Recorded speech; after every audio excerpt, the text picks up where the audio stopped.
Namaste. Let us begin with a small prayer. Om Veeraravindaya vidmahe Atimanasaya dhimahi Tanno Jyoti Prachodayat Vasudevam Sutam Devam Kamsachanuramardanam Devaki Paramanandam Krishnam Vande Jagadgurum. Namaste. Yes. So, welcome. I request all participants, please turn on your video feeds because it has many advantages. One is you can actually make me pause just by raising your hand. You don't have to go and click the pause button also. If I can see you, we can interact better. So, before we begin, first day will be for something like orientation. So today we can get introduced to, I think I've received wonderful introductions of many participants. We are going to be studying what is Sri Aurobindo's Vedanta. For this, we have chosen a book, Sri Aurobindo's Vedanta Rhythm of Ananda. This is basically on the works of Sri Aurobindo, which he has written in Sanskrit. That was called Sri Aurobindo's Upanishad by the Sanskrit Karyalaya of Sri Aurobindo Ashram.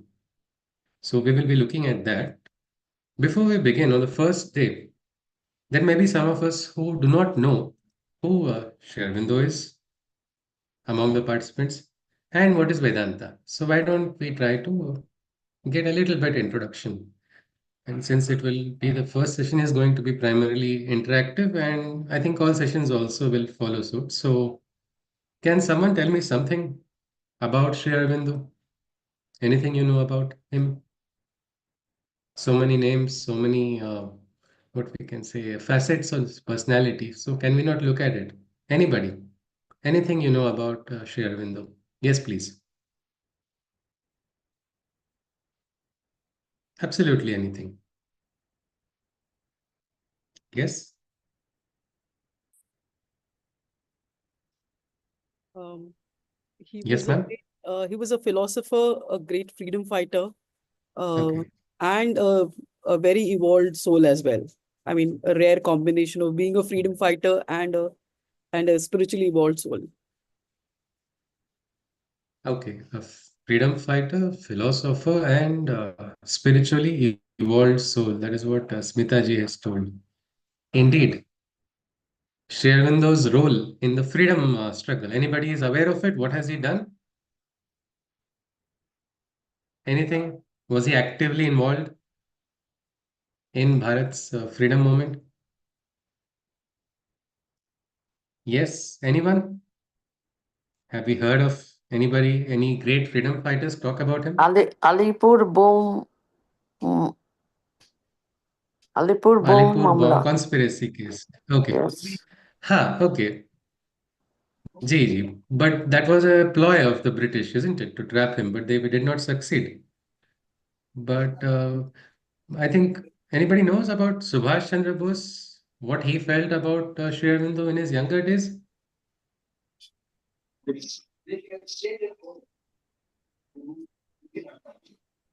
If you want to know his words, exact words, this was in his younger days. He said, Subhash Chandra Bose had written, in my undergraduate days, Aurobindo Ghosh was easily the most popular leader in Bengal, despite his voluntary exile and absence since 1909. His name, his was a name to conjure with. Means that was, so this persona. Nowadays we have forwards, isn't it? We forward messages. One person gets it, we immediately forward it to everybody. That time there was no such system.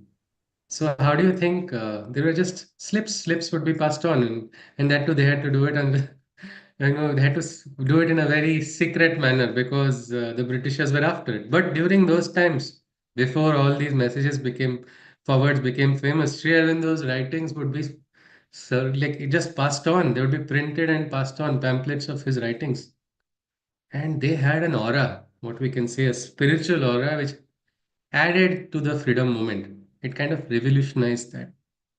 So yes, he was a great freedom fighter. And then somebody talked about that Alipur case. Anybody knows something what happened in Alipur? He got the darshan of Krishna ji. Okay, Chitraji said he has got the darshan of Krishna. Okay, but normally you don't go to jails to get darshan, isn't it? So, what is this darshan of Krishna in Alipur? Anybody? Anything you know about it? Yes. Then he got We'll turn to involved in somebody else. the Chitraji, spiritual. can we turn to? Yeah, yes, ji. Oh, I got your point, but now we'll try to, since we want everybody okay, also to okay, okay. participate. Yes, ji. Yes, ma'am. So, anybody would like to just say something? Do you know anything about Sri Aurobindo and Krishna? What is that connection then? Chitraji has given an interesting connection which took place in the Alipur jail. Yes. So a darshan took place is what Chitraji has said. Anybody would like to tell me something about it? If you know, yes, please feel free to unmute. Anyone? Tarunji has asked, what's the question? Yes, sir. We have just like, what is the connection of Krishna and Sri Aurobindo? Because in the invocation, we also invoke Krishna after invoking the what we can say the mother and Sri Aurobindo's Supermind. But so, what is the connection between Krishna and Sri Aurobindo? And somebody mentioned Alipur jail. So something about it. Then I will talk after it. I'm sorry, I will make everybody participate. Then only I will proceed. So yes, please. Something you can, anything you can connect with. You can guess also. Yeah, anybody.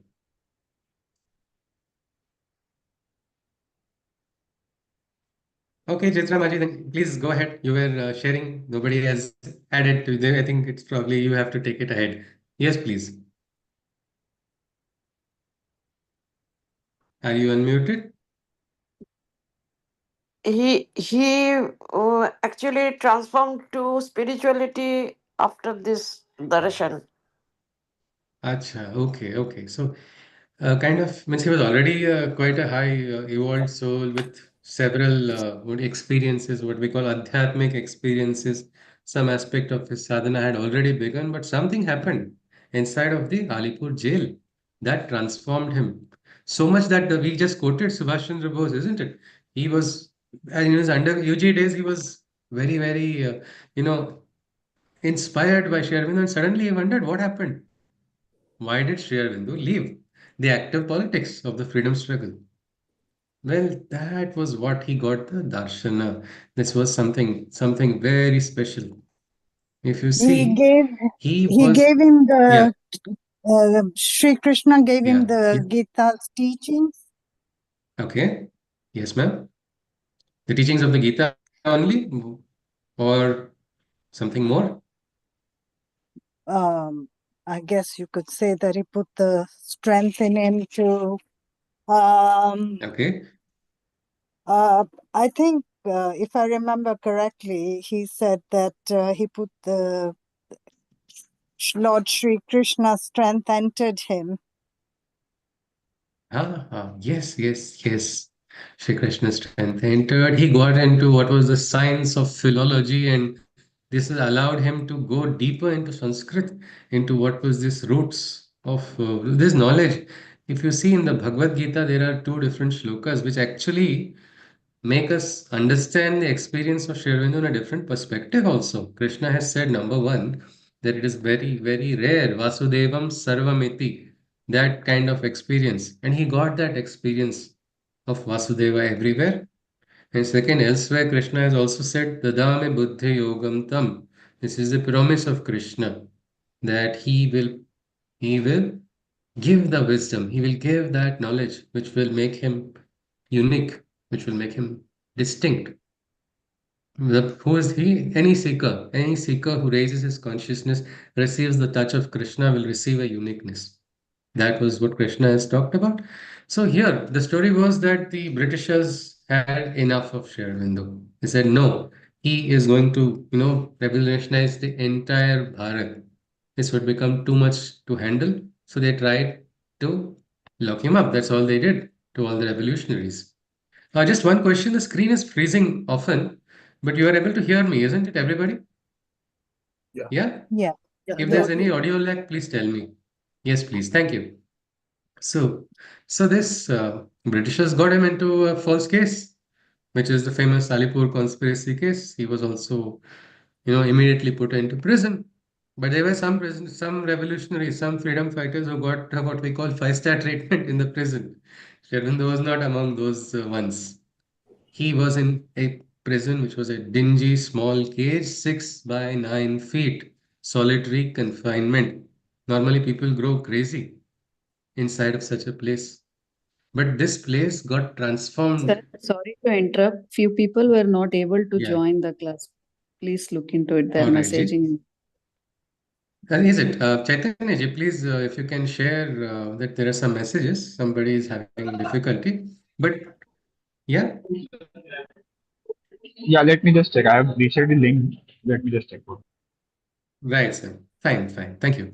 The thing is, well, it will all be recorded. So in case somebody does miss, we can always share the link afterwards. But it is generally clicking on the link should work.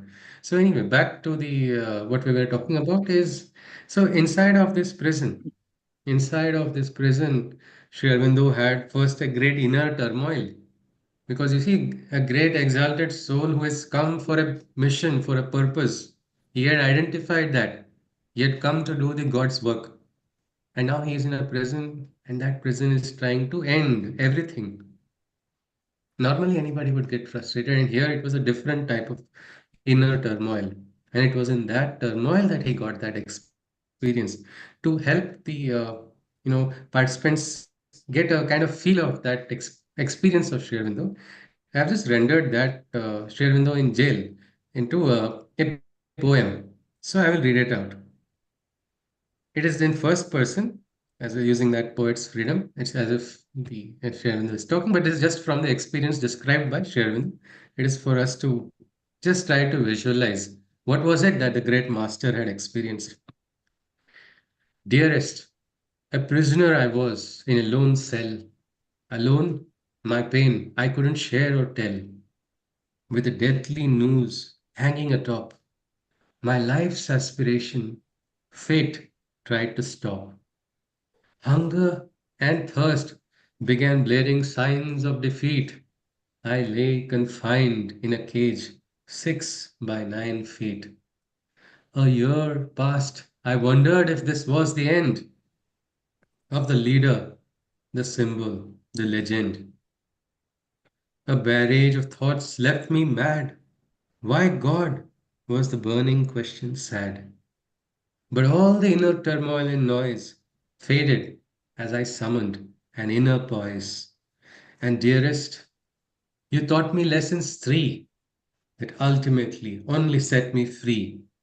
The first at the first at the borders of insanity, I found the vista of the inner clarity. Next, beyond the limits of the mind, a higher tranquility I did verily find. Recognizing finally how personal effort was a blunder without a complete and divine surrender. Now, suddenly in the dingy cage, all was fine as I began to experience a life divine. For everywhere I only saw your face's reflection, your majesty's beauty was beyond human comprehension.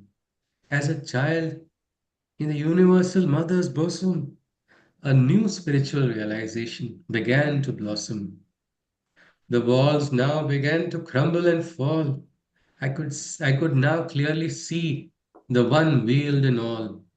Dearest Krishna, Vasudeva, Narayana, how should I call? Visible you became, even in the bars and the wall.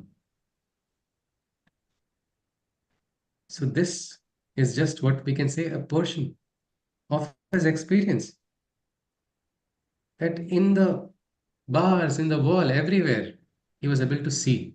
He was able to see what the experience of Krishna, and then suddenly he became confident. He understood that now Krishna will take care. And what happened after that? Anybody? After the Alipur experience of Krishna? Yes. Anybody? Do you know something what he wrote? Did he do some writing? Or did he do, I don't know, maybe meditation? What did he do after that experience? Because the poem is not complete. I have stopped at one portion. What was next? Then I'll read the next 20 lines after you tell me. Actually, what I have heard is he Yeah. did like when I was looking for this rhythm of Ananda, by Okay. accident I happened to find the translation of I think some Upanishad and like commentaries Okay. by Sri Aurobindo. Okay. So I think he has wrote that, Okay. as well as Okay. he settled down in Pondicherry. At that time, it was a very small village of A fishing fishermen. hamlet. Nothing, Yeah. yeah, Yeah. nothing over there technically. And then there he technically started a small ashram or a place where students were coming and then they were like just following his path. Okay. So, Okay. All which right, we Johiji. call today Auroville. So an extremely different turn took place, isn't it, Johiji? Yep. But you said something about Upanishads. So what is this Upanishad? Actually, he had commentaries on Isha Upanishad, Manduk, Hmm. Kena Upanishad, and maybe two or three more. No, And no, the many PDF is more. also available online. Yes, I yes, like that's all Kathopanishad, I found. all I so don't know many. how many are there. Okay, right. So, but Upanishads Sushruji, can, yes, sir. sorry for interrupting. There is a request in the group that if you can turn on the captions because some people have a hearing issue, so they are requested if There's a you can turn lag, on is the it? captions. I'm sorry. No, no, no. I mean, they may be facing some issue while hearing, or they may be having some hearing issue, so they have requested to if we can turn on the captions. Turn off the camera, is it? Turn on the captions that we Captions. read. No, there's a Yeah. problem with the captions. Maybe I will, because what happens, the captions sometimes give very weird AI results. So something inauspicious also Okay. automatically appears in captions. That is why we've tried to keep it off. Okay. Maybe in YouTube we will have the captions Okay. option to turn it on. All right. Yeah. So yes, we were looking at something called Upanishads and Vedanta. So suddenly it looks like Sri Aurobindo received some wisdom inside of the prison. I don't think there was internet access then. He got it by some different access. He got this knowledge. But can we just look at what these Upanishads are? Because we are also looking at something called Vedanta. That's the name of the workshop also. Sri Aurobindo's Vedanta. So what is this Vedanta? Anybody? Or what is Upanishads? Or is there a connection between Upanishads and Vedanta? Vedanta or Upanishads are the Veda have the two parts, Jnana Kand and Karam Kand. So it's Yes, the sir. knowledge portion of the Veda, or the ending portion of the Veda is called Vedant. Vedanta. All right. Yeah. So the ending portion of the Veda is called Vedanta. Yep. Not that Vedas got finished. Some people say Vedanta came because Vedas got over.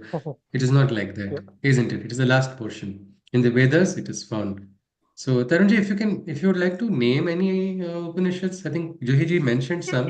So we just look at it for a moment or two. Yeah, Isha Upanishad, Katha Upanishad, Kena Upanishad, Mandukya Upanishad, uh, Okay. So Brother Brihadaranyaka Upanishad, Shetashtar, I think 11 are the major, Shvetashvatara and Upanishad. then I think the Yeah. count goes Yes. 108 or 200, not sure. Yes, yes, absolutely. Tarunji has said so beautifully. See, 100, you see, there are different classifications. Some say 11 are important, the Mukhya Upanishads. Some people make changes in the lists. Some make it 18, Ashtadasha Upanishad. Some make it 108. And as Tarunji said, there might have been more than 200. What happened to these Upanishads? Unfortunately, we have a bad history. Lots and lots of invaders didn't try to only take away the gold and our wealth, they tried to destroy the source. But did they succeed in destroying our source? I thought they'll burn our libraries. Now, the fire in Nalanda burned for so many days, it is said. Did they succeed in destroying? Because so many Upanishads have got lost. No, it was due to traditions, it was continued. It was so, there was something continued due to traditions. Okay, Rachnaji wants to add something. Yes, please. Um, I think uh, the truth, um, the truth lasted, and they could not destroy that. Yeah, yeah, because we call it They could not. Apurusha, source. It is divine, isn't it? You're It is trying to burn divine. It books. is You divine. They cannot are you truthful. cannot Yes. touch the source. Yeah, And yeah, anybody who connects absolutely. with that can access that truth. We access it. Absolutely, absolutely.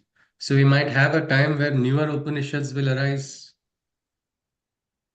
There will be newer realizations, but basically, different Upanishads did try to reach and touch on one topic, which is considered the most important topic for many on the spiritual path. What was that knowledge that was the source, or what was it was the core of the Upanishad? Anybody?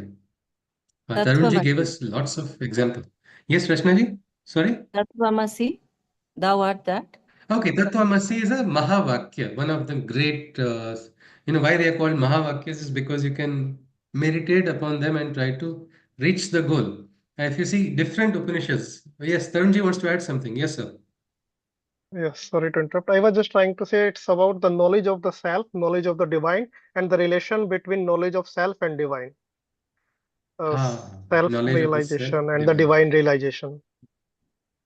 We called it also the Brahman, isn't it, sir? Yeah.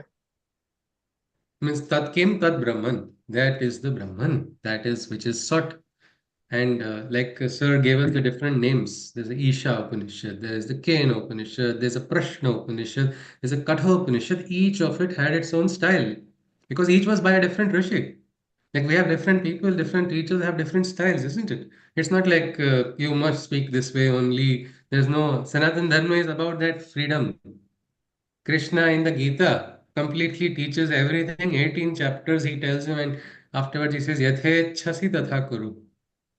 We spend 18 minutes talking to our friend, and then full life we expect that friend to be grateful for the 18 minutes that we have given, and we don't give a second option. You must do what I told. But here you see that freedom is there. That is beautiful. So the same Brahman can be realized in different ways. In Kathopanishad, it was like a story, a beautiful story, a dialogue between whom? A young boy and Yama, the god of death, because death is the biggest question of life. Many people say death is the answer to the question of life. Some say it is the other way around, but that is a big question. And so the dialogue between Yama and Nachiketas, which sometimes people call Yamagita.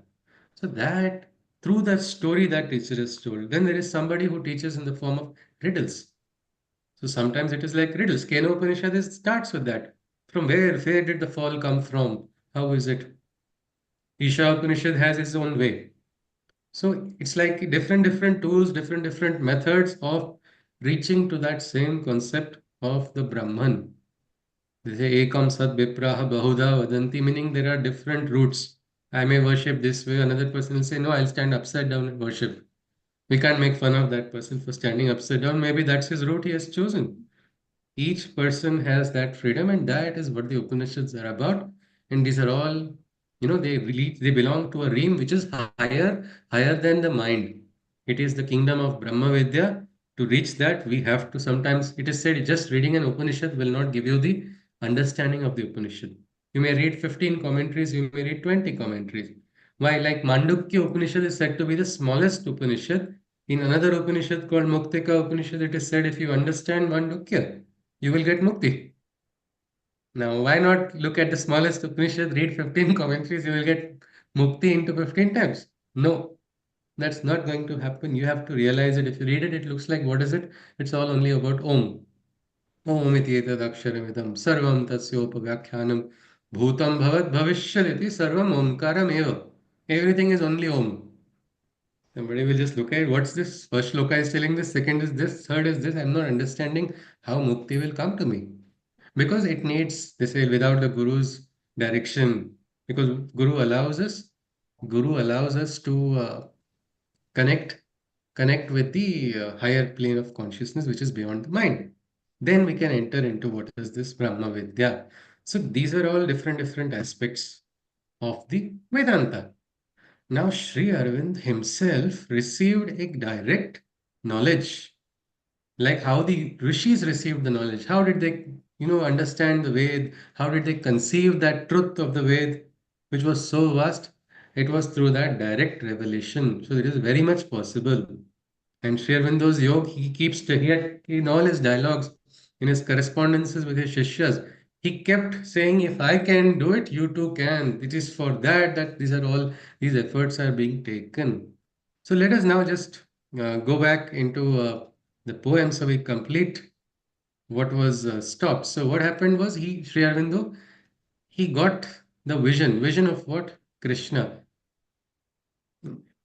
My one question before we start is, just imagine you are in the prison, and then you have been almost for a year in prison with no hope, and suddenly and you are going to be taken to the court, and you are going to be asked, like, there's a lawyer representing you. But then you get this experience of Krishna. What will happen after that? Anybody? Just a hypothetical question. You can just put yourself in a place like that. You've got Krishna's, this Vasudevam Sarvamiti realization. Krishna is there.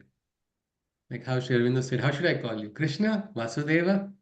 So what will be the next feeling when you have realized Krishna's presence? Anybody? Will you be I worried? guess Will you no be scared? fear. Will you be afraid? No There fear, would be isn't it? no fear. The Lord's on your Yes, side. yes. Yes, absolutely. Like there's a Hindi saying, isn't it? Jako rakhe saya mar sake na koi. So yes.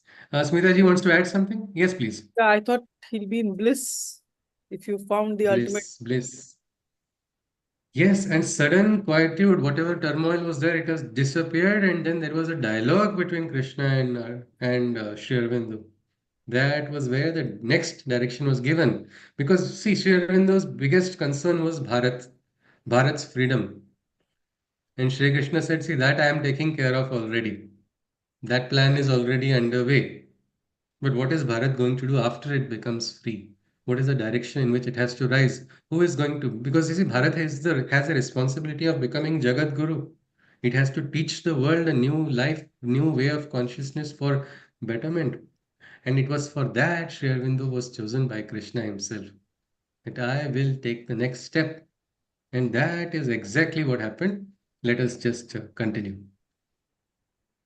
So here he said, "Dearest Krishna, Vasudeva, Narayana, how should I call? Visible you became even in the bars and the wall. Dearest, I found you as you simply surrounded me and saw how no cage could now bind me. Walking under the branches, I came to know how you were cocooning me in your shadow. The rods and the gratings of the prison cell were also you, I could smile and tell. I saw how you were standing sentry, guarding dutifully the cage's entry. The coarse blankets too, as your arms became, for in them I could feel the beloved's touch and name. In the other inmates, swindlers and murderers too, in all the misused bodies too, I only saw you, as I used the vision that you gave me. Why I was imprisoned, I could clearly see. Celebrating your gift of the divine sight, I tasted your ambrosia of ecstatic delight. The realms beyond the mind were now clear. New horizons have now begun to appear. It was the hour before the gods awake. Dearest, my supramental plunge I shall now make. It was here that the new direction came. This line, "it was the hour before the gods awake." Anybody has heard of it? Read it somewhere? Savitri. It's a reference. Yes, absolutely, Rachna ji, and I do not know who else said that. It was Aditi ji, is it? Yes. So it is Savitri, and it's the first line of Savitri. Savitri is one of the great epic poems. So Sri Aurobindo, if you read the complete works of Sri Aurobindo, you will need many births because so much work has been done. So much. So beautiful, so ecstatic. People say mantras cannot be written in another language. Well, here's the master writing mantras in English language also, a language which is not sufficient. You see, there are words in Sanskrit which cannot be translated. You can't translate Shraddha. There's no translation. You can't translate dharma. Like that, so many words are there. So that is why people sometimes say English language is bad, English language is this. But you see here, read Sri Aurobindo's works and read Sri Aurobindo's works translated into any other language. You can see the difference. It cannot be translated from English to the other language. What is the reason? Well, consciousness. The words are a vehicle for consciousness. Sri Aurobindo used these words. He used a symbol of, I mean, you go to an hour before the gods were born. Who goes there? How can somebody reach that place? It cannot happen just like that, but he reached there, and that is why after this experience, he suddenly withdrew. Normally, when revolutionaries came out of jail, their political careers graphs skyrocketed. It was something like now you take the next step. It was actually more conducive to bring about mass influence. And yet, Sri Aurobindo chose to withdraw, which was a big surprise to so many. Some of them felt, oh, they felt disillusioned totally. What is this? Oh, Sri Aurobindo also has left the world. He doesn't care much about this world, like all the great yogis who have left. So many have left this world, not connected with it. But it was all false. Those who are aware can understand his role, his very conscious role, even in the freedom struggle, though he came out of active politics. Everybody must have heard of Rabindranath Tagore, isn't it? Yes. Can someone tell me the connection of Rabindranath Tagore with Sri Aurobindo? Yes? Anybody?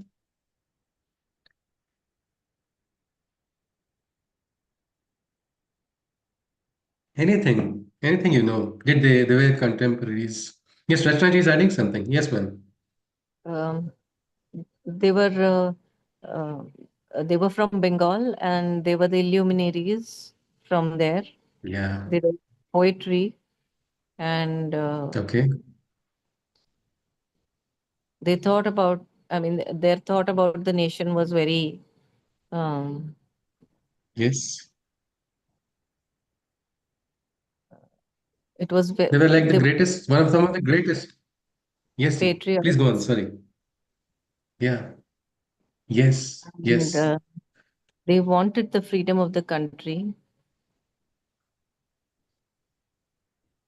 And was it only about the country that Rabindranath Tagore thought of, or was he having something like universal thoughts with the mind is without fear, where the head is held high, where knowledge is free? The ideals for humanity, isn't it?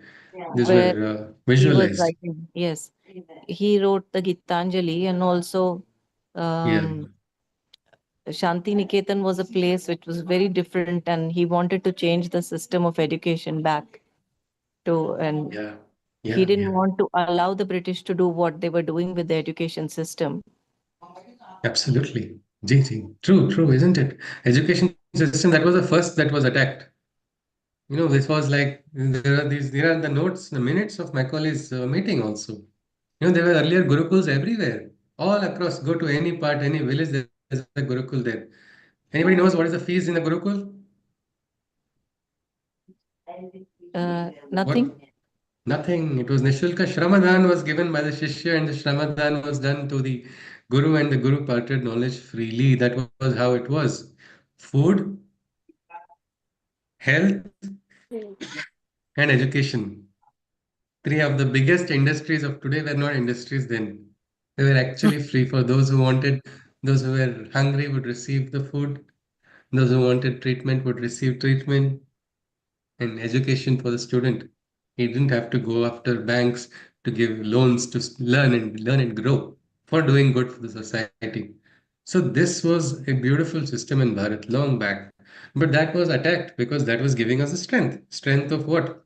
That was giving us the strength to no, we'll never bow. No, such a person who is very solid.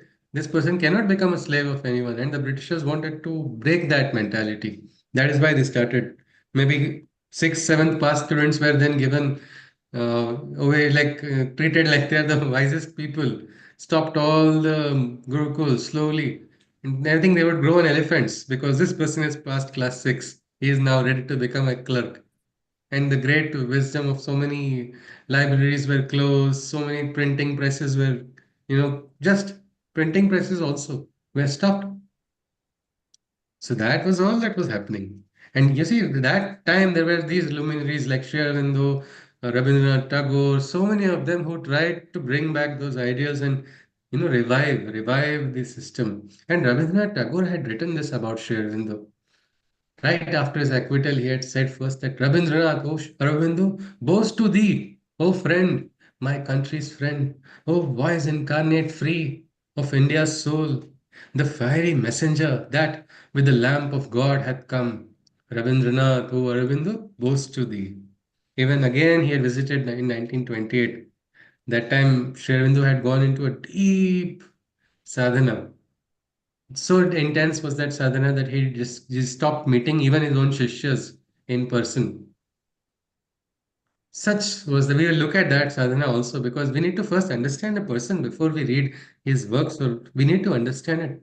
17 plus years he was inside of one room. This same great hero. So much that during that even the judge during his Salipur case had remarked, who is this person? He is being treated like a Maharaja. Everybody was so interested in him. His lawyer also told Bharat will know after 200 years who this person was. So true it is. In Pondicherry, there are so many people who don't even know Sri Aurobindo yet, despite his contribution. People say, what has he done? Where is the tangible effort? Home Minister of our country had come to Pondicherry and he declared that the new education policy, every page there is Sri Aurobindo. It is there, it is not displaying on the surface, but this consciousness is working. The yogis who are aware of the occult dreams say he's working right now, he's visible, his action is visible, his presence is visible in the subtle physical plane as well. What is this plane? How do we go there?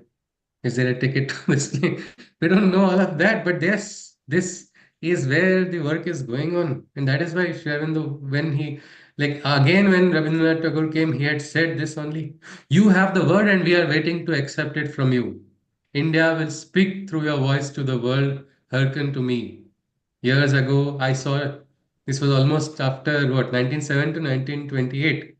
After so many years, again, he says, years ago, I saw Aurobindo in the atmosphere of his earlier heroic youth, and I sang to him, Aurobindo, accept the salutations from Rabindranath. Today, I saw him in a deeper atmosphere of reticent richness of wisdom, and again sang to him in silence, Aurobindo, accept the salutations from Rabindranath. So, such a great exalted soul is also bowing to him. It is for what reason? It is because his level was understood. His level was understood by those who were conscious. So maybe to understand Sri Aurobindo, instead of continuously reading a lot of his stuff, if we raise our consciousness, maybe he himself will come to teach us. He will allow us. So our aspiration should be rather to raise the consciousness. Let me raise the consciousness. Let me become receptive and then experience. Many people who could not understand his readings at first time, after reading that again and again, trying to, over a period of time, suddenly his words become beautiful and simple. The same words which many people, wisest of wise, literate people, they say, he writes two big sentences, I cannot read it. And they walk away. That is a maze. You have to come out of that maze, go into the center, then you will receive it. All his writings, any of his writings you pick up. I think Johiji talked about his commentary on the Upanishads. The Isha Upanishad is a very special Upanishad because it is connected very closely with the principle of Sri Aurobindo's yoga, which is called integral yoga or Purna yoga. This Purna yoga, anybody knows anything about this Purna yoga or what is its speciality? Anybody? They call it the integral yoga, the yoga of Sri Aurobindo. Sri Aurobindo himself said, I'm not trying to brand myself new or start something different. It is on the basis of what has been there in the ancient times. He's written a book called Secret of the Veda, which though he released the secret, still remains secret after so many years because it is so beautiful. It is so deep. Means no more is the fire just the physical fire. The fire is the fire of inspiration inside of us, the flame of aspiration of a human soul rising upwards towards the divine. Each of his words, they kind of, awaken something inside of us. That is why their words are called mantric, the effect of the words in a different language. And I think we have in Bharat understood mantras can be in any language. Sometimes in some parts they just make up words, but those words have their power because they are a vehicle. And sharing those words, that is why they are so powerful. So now, when we see all these facets of Sri Aurobindo, we have to first understand what is his yoga. So anybody can just share something about what is so special about Purna Yoga, because you will not see a lot of advertisements. If you come to the ashram in Pondicherry, you will not see big posters and today is this auspicious day. You come and touch your head, so you will get extra. Your chakras will rotate at a higher RPM or something like that. Or you come here, you will get this, if that. You'll see sometimes people are not telling it's of the individual. Means that the call is the inner call. Nobody is going to invite or attract. So, but what is there? What is this yoga? Anybody? Something about it. Uh, Anything actually. yeah. Yes, Rashnaji, please tell me. Yeah. Uh, Yes, please. the concept of enlightenment or nirvana says that when when we raise our consciousness to this level, we are out of this cycle of birth and death, and we are out of Earth this. consciousness. Yeah. Yes, this we are out of the equation. But Sri Aurobindo's yoga says that the collective consciousness, till each and every one of us has attained that collective consciousness. It's really of no uh, like use. We have to do the we have to everybody has to Transform the material, isn't it? Something. everything has to be transformed, right from the Okay, most it's like the yoga of transformation. Please go on. Yes, yes. Sorry to right interrupt. from Yeah, the yes, please. material to the most subtle. Everything needs to be transformed. Only then we will the entire uh, the entire experience, human experience, will be transformed, or not just human, So the entire collective. yeah, consciousness of life Yes. itself, transformation of life. It is towards that. It is what we can say. There's something very interesting about his yoga. It does not dismiss the material world. A lot of people sometimes dismiss this material world itself. But here, What Sri I Aurobindo think, talks about what is it? Oh, I'm sorry. I'm sorry. I mistook you for somebody else. Sitaji, please unmute. I'm sorry. I didn't realize you were speaking. Yeah, please go on. Are you saying something, ma'am? yeah, I feel that our being is fivefold, that is physical, vital, mental, psychic, Hmm. and spiritual. Sri Aurobindo says that all these five elements, five beings, are supposed to be raised in their consciousness, which is known as integral yoga. So we are not Okay. So, supposed to neglect anything, even from physical level to the spiritual level. yeah. Every Yes, yes. being should be raised in its consciousness. Then only it becomes complete, Purna Yoga. Okay. Yes. That is why Purnatva is completion, isn't it? This is very interesting because if you look at zero, somebody will call it nothing, isn't it? Or Shunya. But zero can also become Purna, isn't it? Everything or complete. That is Bharat's contribution to the world.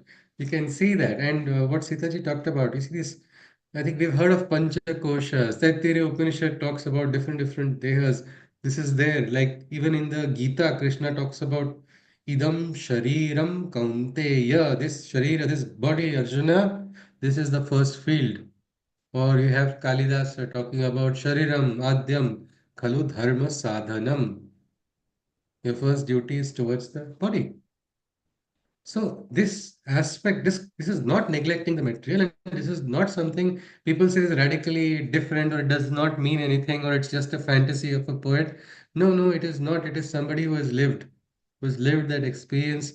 And this, if you look at our scriptures, why I asked about it was because Isha Upanishad also talks about something similar. If you see the very second verse of the Isha Upanishad talks about Kurvan neveha karmani jijivishechatam sama evam tvai nyanyathethosti na karma lipyate nare. And the first verse talks about Isha vasyam idam sarvam yat kincha jagatyam jagat. Oh, I'm just not trying to simply throw Sanskrit shlokas. What I'm trying to tell is this first shloka is about recognizing that the divine is the complete owner. So that is fine. There's no doubt difference between all the spiritual paths. They recognize that the divine is the owner. So, but there's one more part which neglects the material, which neglects the matter. That is why the Isha Upanishad second verse says, Kurvan neveha karmani jijivishachadam sama. The second verse tells you have to try to live a full lifespan, a full 100 years in this way. Because this is the only way where you perform karmas, yet you will not be bound by the karma bandhanas. In the Bhagavad Gita, it is called as the Naishkarmya Siddhi. To put it shortly, it's like for youngsters eating all the junk food and still not adding 1 calorie. That's like the ultimate dream. Well, this is something similar to that, but this is a very trivialized example. I'm sorry if it is too trivializing, but this aspect of not rejecting, no, this is a very important concept in Sanatana Dharma. It was there somewhere down the line. Spirituality got it was like, no, wealth, keep away from wealth. Why? Because wealth is the source of all evil. No, this greed for wealth is the source of the evil. But lots of nice people walked away from wealth. And what happened then? Wealth went to bad people. Mahalakshmi's force is now in the hands of the Asuras. Will Asuras do good for the world? No. Sri Aurobindo had beautifully in his hymn to Durga talked about Asurasya Udyamam Shakti Dehi, meaning give me the strength, Udyama Shakti of the Asura and the Guna and the Buddhi of Deva, which will allow us to become good instruments.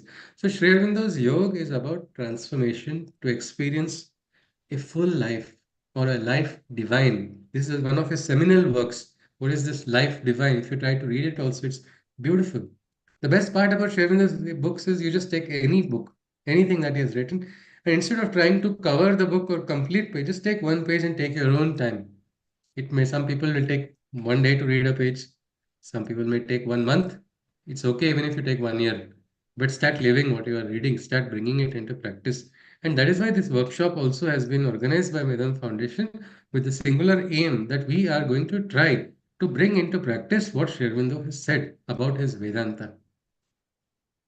What is Sri Aurobindo's Vedanta? It is, well, this is one of the Sanskrit writings which Sri Aurobindo wrote, which he did not give a title, nor did he give a greater explanation about it. He just wrote it in Sanskrit and he kind of left it for all of us only. There's one great Pandit, there was a great Pandit Jagannath Vedalankar. Has anybody heard of him? So there are so many great souls in the ashram also they have done great sadhana. Now people may not be aware of him whatsoever. So many years, some of the brightest minds in the world had come here and silently did something. For what reason? Not for nothing, because there was something. And so here Pandit Jagannath Vidalankar had beautifully written about this Sri Aurobindo's Upanishad, writing the prose version also of it. And it was nicely done there and the translation as well. So this study which we'll be doing is going to be a poetic rendition of the same. But while the study happens, I will not be going into the nuances of grammar basically because I am not so qualified to go into the nuances of grammar. We will look at the original Sanskrit verses, we will look at the English meaning of it, and then we'll try to connect it with our everyday life because that is very important. Many times, people on the spiritual path they are spiritually great. You can say a second Buddha only when they are meditating. After meditation, we see, oh, where did Buddha go? Ravana has come from where? Suddenly it is missing. Inner life, outer life. Krishna told in the Gita, harmonizing inner and outer life. Sri Aurobindo is talking about matter and spirit. Aldous Huxley has written a beautiful book called Perennial Philosophy. In that philosophy reference books, if you read, you see there he has written Life Divine of Sri Aurobindo. Why? Because there is this beautiful, it's like even physicists, so many of them, they find such great energy. They get such a inspiration just reading the words. There is a beautiful line in Savitri, which talks about matter revealing the face of the spirit. We think matter and spirit are opposites, isn't it? Matter and spirit. But it is not so. If you see, Sri Aurobindo's yoga is actually about material transformation, transformation of matter, more of supramental transformation. What is this? Can matter be divinized? That is a big question. Well, the idea of it can be found in Savitri. The spirit shall look out through matter's gaze, and matter shall reveal the spirit's face. Then man and Superman shall be at one, and all the earth become a single life. This next state of consciousness is very, very much possible for whom? Only for Sri Aurobindo. In correspondence with Sri Aurobindo, Dr. Nirodharan keeps telling that your example is difficult. But in the end, after so many years of correspondence, then he realizes that yes, it is for everyone, every single one of us. We can bring about a transformation. And this is very much our aspect of this Vedanta. And one more thing, somebody may say, why do we have to know about Gita or Krishna? You will be surprised in Sri Aurobindo's Vedanta, this Sanskrit part, also the last part in this, where he comes to his conclusion. There also there is the invocation to Krishna. Sri Aurobindo talks about Krishna as well in that Vedanta. That's why we are going to be having a reference to the Gita as well as we go out in our study. So this matter spirit, this line has been removed by Sri Aurobindo. No more is it different. Matter and spirit both have to become, means what we can say, divinized. Both are but instruments for bringing about a transformation. This is the basis, this is the foundation. Why this is important is because many have this great divide inside. Krishna himself told in the Gita, na buddhi bhedam, don't have that divide in other, don't create divide in other people. That was what the advice he gave. But elsewhere he said, you see, if you have a divisive mind like this, it will keep dividing everywhere. You'll start dividing. No, this is not spiritual. Spiritual principles are not practical. No, these are not of any use. Ideal cannot be ever practical. These are all false statements. Ideal becomes a source for the practical, isn't it? Look at even in the most ordinary physics, we have something called ideal gas equation. But if you ask the physicist, is there an ideal gas? He will say no. That's hypothetical. Then we say, why do you want this equation? He says, no, this is the equation that governs everything. All the laws.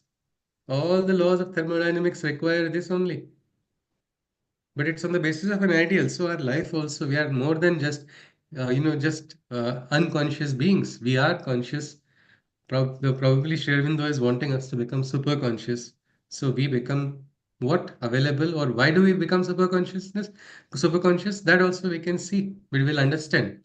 But with this base and introduction, it is important that we can then enter. Why I again and again emphasize with the other Upanishads and other difference I just wanted to point out was because you will not believe, I will not take any names of any philosophy in school because I'm small. I'm too small to talk about. Maybe the master may have said, but I will never ever use that because I don't know everything. But you will be very surprised. The Isha Upanishad verse that I talked to you about, isn't it? That was so clear about living a full life and trying to, experience the full lifespan, doing the work, the bidding of the divine, that a particular school of Vedanta, there were different schools of Vedanta, Dvaita, Advaita, Vishishta Advaita, now some more neo-Advaitic schools are also coming up, probably fluid, like how we have nowadays some new fluid gender, like that fluid Advaita also is going on maybe, but whatever it is, this aspect, they went on to remove Isha Upanishad from the list of principal Upanishads. The sweetest of the Upanishads, the Isha Upanishad, they successfully removed it also because it was not justifying their philosophy. They just removed it. It's like take it out of the syllabus. But in good sense prevailed in that school, and then they included after a period of time after exclusion. So this is what happens when we somewhere create that divide. We are not supposed to justify things. Let us explore and let it come through Anubhuti. Let us explore, and because how did Sri Aurobindo write all of these? Many Sanskrit scholars are annoyed. Who is Sri Aurobindo to write all of this? What is the Adhikara? You will see the Adhikara in the Vedanta also. Bhagavatadishtaha. This is the only place Sri Aurobindo says Bhagavatadishta. I am giving you. Pravakshami Bhagavatadishta. I speak by the Adesh of the divine. This Adesh, nobody asked who has the Adesh. When a Nath Sampradaya, somebody goes, Alak Niranjan, Adesh, that's the Adesh of the divine. And with that, so that was his authority. And not just that, he got that wisdom of philology directly from Krishna, which is evident in his beautiful book called Secret of the Veda, where you can see mastery in his Sanskrit as well. So this book is his Sanskrit work, which we will be looking at. So I think with this small introduction, we are ready. Chaitanya, I think I'm on time. Yes? All right, sir. So yes, this is one thing our admin will tell us whenever it is, you can say time is going to get up. So yes, if anybody wishes to ask or share something, you are welcome, after which we'll conclude our session with a Shanti Mantra. This was just an introductory session where we're going to probably connect with what is the core or base of this subject. Yes, anybody? Again, a request, participants, please do turn on video feeds. You can actually tell me like this, stop, and I will be able to. It's more powerful than a remote button also. You can just, you don't have to click on anything or type a message. Yes. Yes, anybody, would you like to share something or you would like to ask anything if you wish to about the workshop? Yes, Asha ma'am. Yes, Ji. Please unmute, madam. I can't hear you, ma'am. I think left corner you will find the unmute button. Yes. Yes, ma'am. It was nice connecting with you again. And Ji. it's quite because I just wanted to listen to you first, what your thoughts, everything. I'm sure over a period of time, you're able to understand and speak something about the Sri Aurobindo's wisdom Ji. of Vedanta. Thank you. Okay, ma'am. Thank you, ma'am. Thank you. Anybody would like to, piece together a few points that we covered today, so it becomes like a summary that we can keep in head and then conclude. Yes, please. Anything that we saw today about Sri Aurobindo's Vedanta, something. That will be one more, I don't know, some people may call it boring part of the session. We will have to have a summary at the end before we close. Anything. We can just, everybody can put in something that you feel, which can be a take home. Yes, please. Anybody? Yeah, Rachna ji. Okay. We tried to understand who Sri Aurobindo was as a person when he started out, his journey as a leader in the country, why he was reported to be the most dangerous person in the country, and coming from there, how come he left everything and then just moved away from the freedom struggle to Pondicherry and into his spiritual. We spoke about the spiritual journey. The main thing was the turning point was in Alipur jail, where he saw Krishna in everything, and Krishna descended into him. So from there, That was a beautiful descent of Krishna. That was one experience which yes. created a ground. Yes, ma'am. So from there, how he turned to the spiritual journey, so that India could be awakened in a different way. Like the freedom would happen, and he would be leading India in a different way. He still is leading in the subtle physical. How he is working through that, through this time also, working on us, with us for the supramental, and a little about Arvind Upanishad. That is, the Shrutis are there. The Upanishads or the Vedas, or the truth is always there, and anybody can, if they raise their consciousness, then they will be able to hear and then note it down, also write it down, which is what he did. So his text, that is the secret of the Vedas and the divine, life divine, uh, Savitri, all these are, mm, they speak about his communication. Rather, he would be writing, and then maybe the divine would be dictating. Automatic writing. It was Yes. before his Krishna experience, he was to practice that. The evolutionaries would enjoy it because they would sit and they would just watch without thinking, his pen would flow. Sometimes there was some humor also that now this person is going to throw a bomb that was written through the pen. And they all joked that if this paper went to the British, they got a good reason to arrest him. So that was he was experimenting with consciousness. He reached higher states of consciousness. There's a problem that when we sit for talking about Sri Aurobindo, a lifetime is not enough to talk about what Sri Aurobindo has actually done and experienced, such as his sacrifice, such as his work, such as his, many people tried writing biographies, but Sri Aurobindo himself had said that it would be only myself who could speak of things in my past, giving them their true form and significance. And he even asked, but why write my biography at all? Is it necessary?